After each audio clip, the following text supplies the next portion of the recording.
Mini Cooper എന്ന പേരിന്റെ പുറകിലെ ചരിത്രം എത്ര പേർക്കറിയാം?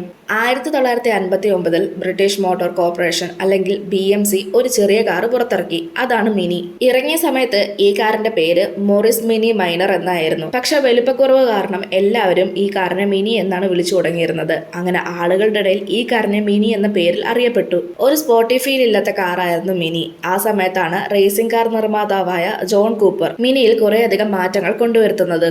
ജോൺ കൂപ്പർ BMCയെ സമീപിച്ചു. മിനിയെ കുറച്ചും കൂടി പവർഫുൾ ആക്കി റേസിംഗ് മോഡലാക്കി മാർക്കറ്റ് ചെയ്യാനുള്ള അനുവാദം ചോദിച്ചു. ആദ്യം BMC അതിന് തയ്യാറായില്ലെങ്കിലും പിന്നീട് സമ്മതിക്കുകയാണ് ചെയ്യുന്നത്. അങ്ങനെ ജോൺ കൂപ്പർ മിനിയിൽ പുതിയ engine, better brake, sporty suspension തുടങ്ങിയ എല്ലാം ചേർത്തു. പിന്നീട് 1961 കൂപ്പർ വെർഷൻ ഒഫീഷ്യലി പുറത്തിറങ്ങി. അതാണ് മിനി കൂപ്പർ. മിനി എന്ന പേര് കാർ ചെറുതായതുകൊണ്ടും കൂപ്പർ എന്ന പേര് വരാൻ കാരണം ജോൺ കൂപ്പർ ഇതിനെ റീഡിസൈൻ ചെയ്തതുകൊണ്ടുമാണ്. പിന്നീട് മിനി കൂപ്പർ S വെർഷനിലേക്ക് വികസിച്ചു. അവയൊക്കെ റാലി ചാമ്പ്യൻഷിപ്പിലും വേൾഡ് റേസിംഗിലും വലിയ വിജയങ്ങൾ നേടി. നിങ്ങൾക്ക് മിനി കൂപ്പർ കാറുകളിലെ ഏറ്റവും ഇഷ്ടമുള്ള കാർ ഏതാണെന്ന് കമന്റ് ചെയ്യ്. ഇതുപോലെയുള്ള കൂടുതൽ വീഡിയോസ് കാണാനായി ചാനൽ സബ്സ്ക്രൈബ് ചെയ്യാനും ഇൻസ്റ്റഗ്രാമിൽ ഫോളോ ചെയ്യാനും മറക്കല്ല്.